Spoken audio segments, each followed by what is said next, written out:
ISKCON নেতা চিন্ময়ের অনুসারীদের সঙ্গে পুলিশের সংঘর্ষ কেন? আজ আমি এই কথাগুলো বিস্তারিত আলোচনা করব। ভিডিওটি সম্পূর্ণ দেখার অনুরোধ রইল।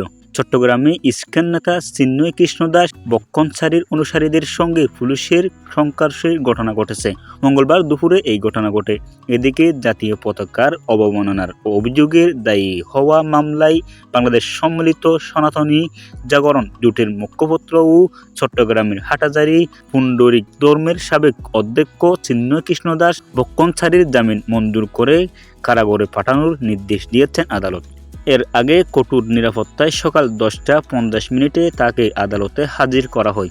এ সময় আদালতের প্রাঙ্গণে বিট করেন চিন্ময় দাসের অনুসারীরা। গতকাল সোমবার বিকেল 4:30টার দিকে চিন্ময় কৃষ্ণ দাস বক্ষণসারির রাজধানীর বিমানবন্দর এলাকা থেকে গ্রেপ্তার করে ঢাকা মহানগর গোয়েন্দা পুলিশ। গত 31শে অক্টোবর বিএনপির নেতা ফিরোজ খান বাদী হয়ে কোতোয়ালি থানায় মামলাটি দায়ের করেন। এই মামলায় চিন্ময় দাস সহ 19 জনকে আসামি করা হয়। মামলায় অভিযোগ করা হয়, গত 5 আগস্ট বাংলাদেশের গণঅভ্যুত্থান সংঘটিত হওয়ার পর নগরের নিউ মার্কেট মোড়ের 0 পয়েন্টের স্তম্ভের উপর বৈষম্যবিরোধী ছাত্র জনতার একটি জাতীয় পতাকা উত্তোলন করে, যা এখনও সেখানে রয়েছে। তাহলে ভিডিওটি দেখে কেমন লাগলো বিস্তারিত অবশ্যই আমাদের কমেন্ট বক্সে জানাবেন, এবং আপনি যদি আমাদের চ্যানেলের প্রথম হয়ে থাকেন আমাদের চ্যানেলটি অবশ্যই সাবস্ক্রাইব করবেন। ফেসবুক পেজটি অবশ্যই ফলো করতে ভুলবেন না। আসসালামু আলাইকুম রহমতুল্লাহি ওয়া বারাকাতুহু।